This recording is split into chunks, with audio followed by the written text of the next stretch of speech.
শুভ সকাল বন্ধুরা, সকলে কেমন আছো? আশা করি অনেক ভালো আছো। আমি সুকৃতি নতুন একটা ব্লগে সকলকে জানাই অনেক ভালোবাসা। দেখতে দেখতে সকাল থেকে কেমন যেন সন্ধ্যা হয়ে গেল, আর সেই সন্ধ্যাতেই গিয়েছিলাম একটা অনুষ্ঠান বাড়ি, একটা পুচকি বাচ্চার অন্নপ্রাশনে। আমরা সবাই মিলে রেডি হয়ে চলে গেছিলাম গঙ্গার ধারেই একটা অনুষ্ঠান বাড়ি, উত্তরণ।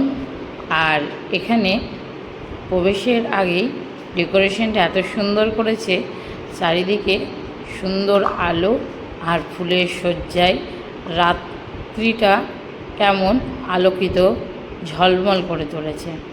আর যে বাচ্চার অন্নপ্রাশন, আমরা যেহেতু অনেকটা রাতে চলে গিয়েছিলাম, সেই জন্য সে ঘুমিয়ে গেছে, তাই তাকে আর দেখাতে পারলাম না। আর এখানে দেখো, আমি, আমার বর, আমার ছেলে সবাই মিলে আনন্দ করতে করতে গিয়েছিলাম। তারপর এখানে এত সুন্দরভাবে পানের স্টল বসেছে, সেটাই তোমাদেরকে দেখালাম। আর ভিতরে ঢুকে দেখি প্রচুর ভিড়। তখন মোটামুটি রাত্রি 10:30 বাজছে, তাও এত ভিড়। তাই আর দেরি না করে স্টার্টারের দিকে চলে গেছিলাম। স্টার্টারে ছিল পান্তা ভাত।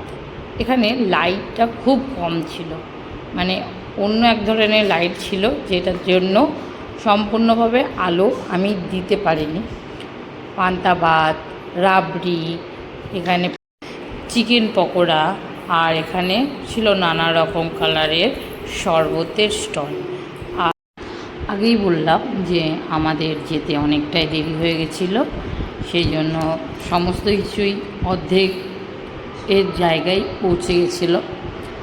আর শেষ পর্যায়ে গেলে যা হয়, সেই জন্য একটা নর্মাল শরবতই আমরা খেয়েছিলাম।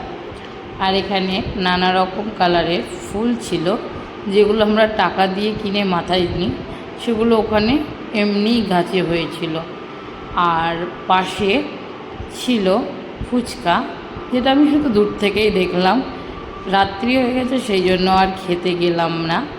আর চারিদিকটা দেখো, শুধুমাত্র ছোট ছোট আলো দিয়ে কেমন ভরে উঠেছে আমাদের এই পুচকের শুভ অনুষ্ঠান। তারপরে চলে গেছিলাম একদম খাবারের জায়গায়। বললাম অনেকটাই রাত হয়ে গেছে, ছেলে ঘ্যান ঘ্যান করতে শুরু করে দিয়েছে, আর থাকবে না। আর আমরা যেহেতু খেতে বসে গেছি, আর ওর পেয়ে গেছে ঘুম। এবার ওর ঘুম কাটানোর জন্য তো আমাকে কিছু একটা করতে হবে। সেই জন্য দেখো, আমি ফোনে কার্টুন চালিয়ে দিয়েছি আর ওকে কোলে নিয়ে বসে গেছিলাম খেতে। খাবারের আয়োজন ছিল বিশাল। আমি কোনো দিন অনুষ্ঠান বাড়িতে কাঁসার থালায় খাইনি, এই প্রথম আমাদেরকে কিন্তু কাঁসার থালায় খেতে দিয়েছে।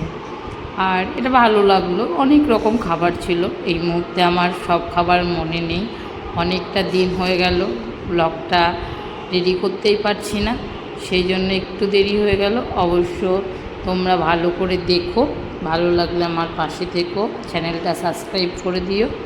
তারপর খাওয়া দাওয়া শেষ করে একটু ঘোরাঘুরি করে আমার ছেলে দেখো ফুল এনার্জি পেয়ে গেছে, ওর বন্ধু পেয়ে গেছে, সেই বন্ধু নিয়ে কিছুক্ষণ খেলাধুলো করে নিয়ে সোজা আমরা আর দেরি না করে বাড়ির দিকে রওনা দিচ্ছিলাম।